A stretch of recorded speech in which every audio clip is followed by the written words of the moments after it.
If you weren't aware, Julia Tuttle is considered the mother of Miami. But what if I told you there was another theory? Let's dive in.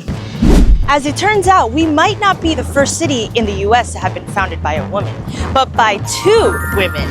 This is the story of Mary Brickell and how she was overlooked in the origin story of Miami. For starters, Mary Brickell had been making land deals in Miami 20 years before Julia Tuttle ever stepped foot in South Florida. And we can ascertain that it was Mary Brickell making these land deals because in a 1913 lawsuit, James Ingram testified in a court of law that he did more business with Mary than he did William Brickell.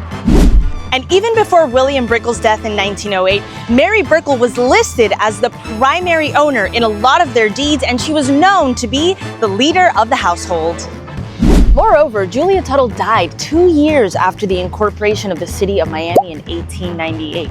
And it's even stated in Ralph Monroe's autobiography that in 1877, William Brickell told him that he would hear the sound of the locomotive in his lifetime, showing that plans to bring the train to Miami were already in the works.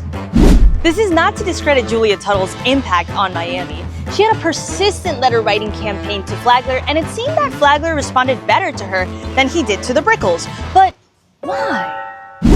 Could it be because the Brickels were too liberal? Let's find out more.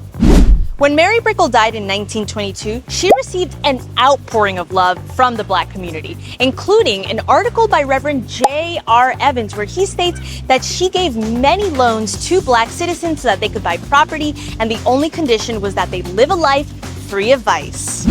Mary Brickell even bought a plot of land at Miami City Cemetery for the Black community so that they have a place to bury their loved ones.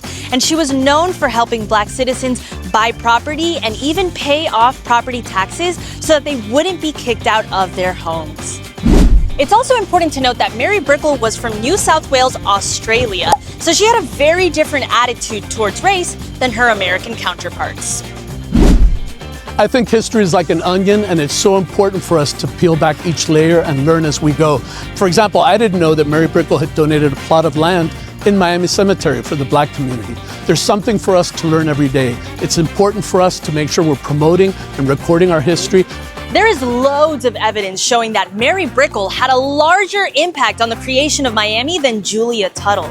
This is a story that keeps unraveling. There is still so much left to uncover, and I'm excited for all of us to learn even more about the history of Miami.